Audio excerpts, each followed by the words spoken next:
شلێر قەدیمی نیگارکێشی سەقزی وەک ژنێک هەمیشە لە ڕێی هونەری شێوەکاری و لە ڕێگەی تابلۆکانیەوە ئازار و خەمەکانی ژن گزارش دەکات. تا ئێستا نزیکەی 3000 تابلۆی هەیە و نوێترین پێشانگاشی بە ناوی سەمای ڕەنگەکانە.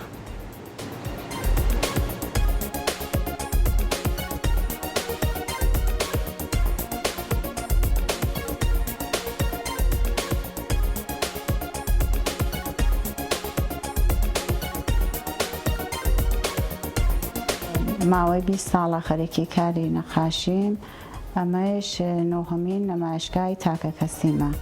زۆربەی نەمایشگاکانم لە سەقز بووە، دانێکم لە هەولێر بووە لە سنا، هەراوە لە چەند شاری ترا مەسەن نەمایشگای تاکە کەسی یا بە کۆمەڵم بووە.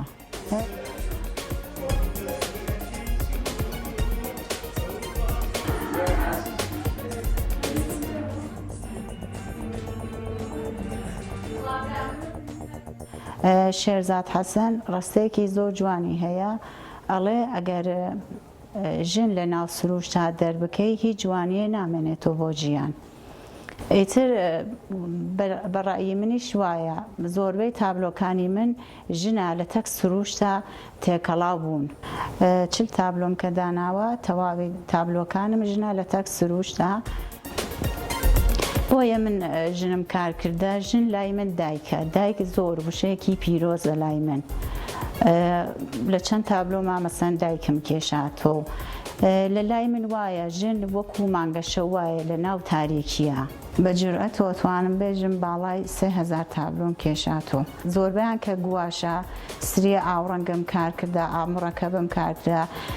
زۆر جار ماوەی مەسەلەن ماوەی 2-3 ساڵ من ئەڕۆشتم بۆ دێهات بە ئامڕەکە دێهاتمە کێشاوە یا لە ناو سروشتا خەریکی کار بووم. وەلێ تابلۆکانم زۆرە. من بێحات نەقاشێکی پڕکارم. ڕۆژوا هەیە هەر هیچ کار ناکەم 6-7 ساعات خەریکی نەقاشیەوە.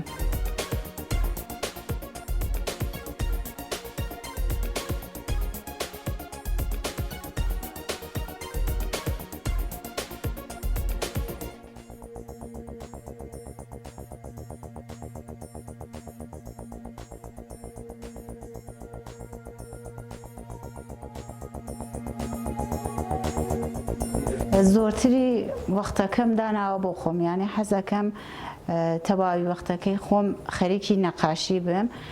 وەلێ سریە شاگردیش کە زۆر عەلاقەمەندن، سریەکم هەیە ئاموزشیان پێیان، زۆربەیان مناڵن، بێحەد پێم خۆشە لە تەک مناڵا کارکەم، یعنی زۆر جار من لەو مناڵانەوە شت فێرە بن، ئاوا ڕاحەت خەریکی نەقاشین، هەست و ئیحساسی خۆیان هێنە سەر کاغەز.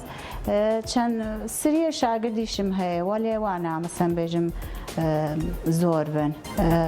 پێم خۆش بووە گشتی وەختەکەم بۆ خۆم بێ خەریکی نەقاشی بم.